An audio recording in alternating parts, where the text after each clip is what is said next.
Hello ladies, gentlemen, boys, girls, innies, outies and in-betweeners. My name's Dan and welcome back to another PAP Reports. Today is April the 3rd, 2020. Today we're starting with a story about John Paul Wiles, who on April the 11th last year unleashed a vicious attack on a man in Thornaby, leaving him with a broken jaw. Wiles appeared at Teeside Crown Court recently, where it was heard that he and another unidentified man confronted the victim outside a shop before the violence erupted. The two men pulled up outside the shop in a black Volkswagen Golf when a man he knew got out and started goading him and asking the victim to move away from CCTV cameras while calling him a grass. When the victim went into the shop to pick up his food, the defendant followed him and punched him 3 or 4 times before falling to the floor, where Wiles was recorded kicking the man while he was on the floor. Mr. Hadfield, prosecuting, told the court how Wiles was heavily convicted, including on one occasion when the defendant set his Staffordshire Bull Terrier on a police constable, which bit down to the bone on his hand. Wiles of Staith's Court, Hartlepool, pleaded guilty to causing grievous bodily harm.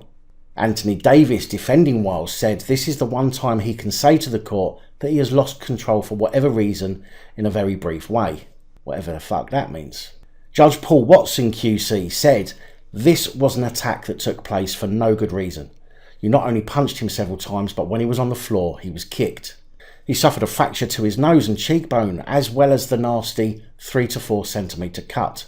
Although there is no evidence to long-term damage, I have seen the photographs and read the medical evidence, it is clear this was a very bad attack. Wiles was sentenced to 21 months in custody, suspended for 2 years. He was also ordered to carry out 30 rehabilitation activity requirement days. And there you have it, folks. Even if you're heavily convicted, as in you've got many convictions, and you break someone's jaw, you can still pretty much walk free. Shame on Judge Paul Watson. I'm sure it would have been an entirely different story if it was one of his members, one of his family members that was assaulted, or, for that matter, a police constable. The next story isn't one you would normally see in a PAP Reports, but I wanted to add it in anyway because of the way that it's being reported. Police in North Wales were running a checkpoint to randomly stop vehicles to verify their reasons for being out during lockdown when Chief Constable Carl Fawkes was driving to Wrexham in order to go out on patrol. It's being reported that Chief Constable Carl Fawkes' vehicle was asked to stop before the police running the checks realised they'd stopped their Chief Constable. Now, my point for adding this in is that who the fuck cares? It's like making a story over a chef having his lunch in the restaurant he works in. No one gives a shit, but yet mainstream media feel it's appropriate to write about an article like this when there's much more serious things going on. The way the article is written is in such a way, to me, as to try and humanise the police, using statements such as police were left red-faced this week and the officers' faces were a picture when they realised who they had pulled over, the head figure of North Wales Force. Which is also conveniently well timed, considering he recently said police are concentrating their efforts on engaging with any members of the public they see out and about to encourage them to stay at home. I mean, imagine that. An icebreaker handed on a plate. How many people will get stopped now and say, hey, you're not the same one who stopped your own Chief Constable, are you? Then after a few giggles, the police can then interrogate you over your journey. Personally, I don't even believe he got stopped. I think this is a simple publicity stunt to try and get the public thinking how the police can make mistakes amongst all of the abuse of the powers that they've been given. Getting to see how police do make mistakes and laugh about them when one of their new powers is abused. It will be fresh on people's minds how the police are not fallible because they supposedly stopped their own Chief Constable. I mean, that's my belief anyway. I mean, what do you think? Let me know in the comments. A man from Barrow was fined last week after a police dog handler spotted him washing his car at a petrol station in Ulverston. The constable stopped to ask the man what he was doing. Pretty obvious, I would have thought. But the man replied to the constable's question with, "Do one." Apparently, the man had driven his vehicle through to Ulverston from Barrow to walk his dog with his friend who was from another household, supposedly. The constable managed to find the time to post to Twitter, however. He said, He continued not to see the seriousness of his actions, and so this has gone beyond words of advice from me and has been dealt with accordingly, along with his friend. Hashtag not a holiday, hashtag COVID-19, hashtag unbelievable. Yesterday I posted a video of the police guidance for the new powers. In it, it talks about a 4-step escalation process, which to me is just pure common sense. But I've yet been able to find this 2-step escalation process this constable seemed to be using and engage and then enforce. It seems to have skipped the explain and encourage completely. In PAP Reports from the 1st of April, I spoke about Denis, who was fined by the courts a total exceeding £800 for failing to engage with the police who were trying to find out her reasons for travelling. I said in that report that failure to engage isn't an offence, and the only offence comes from the moment they try to issue you with a fine and you refuse to give your details. Well, in the past couple of days, much has come to light in respect of that incident, which is believed to be the first prosecution under the coronavirus legislation. And it started with a tweet from Kirsty Brimlow QC. I was asked by the Times to look at the first prosecution and conviction of a person being outside their home without reasonable excuse. It's a mess. She was prosecuted under the Coronavirus Act Schedule 21. She committed no offence under this act. Hashtag Denis. And I think we all knew, well, those of us who aren't brainwashed, that the arrest and subsequent fine was not in line with the legislation, and it seems that we were right. However, instead of simply admitting they were wrong and ballsed up, they're trying the old misinterpretation. From an organisation that enforces the law, misinterpretations cost lives and reputations. But that's okay because we're all human.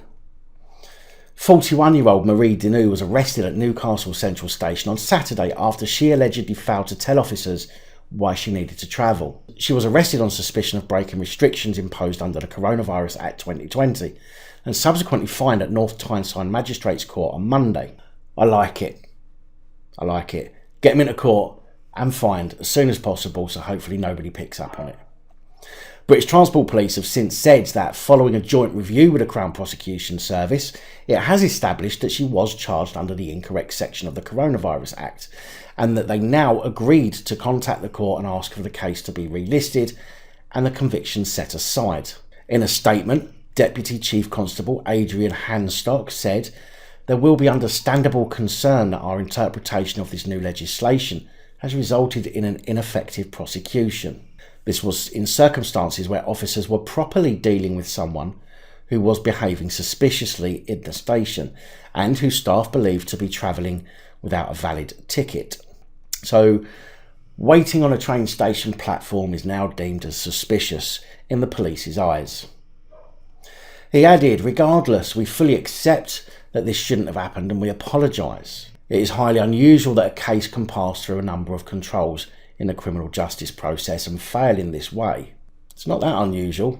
British Transport Police confirmed it would not pursue any alternative prosecution in the matter.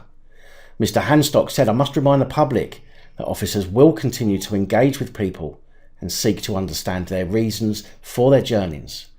Where we determine that there is no justifiable purpose for them being on the transport network, we will explain to the public why they should not travel."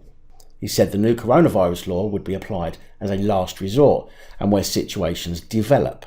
In other words, where the police escalate the situation by deeming someone invoking their rights is a breach of the legislation. Some of the mainstream media articles are adding the following to their reports.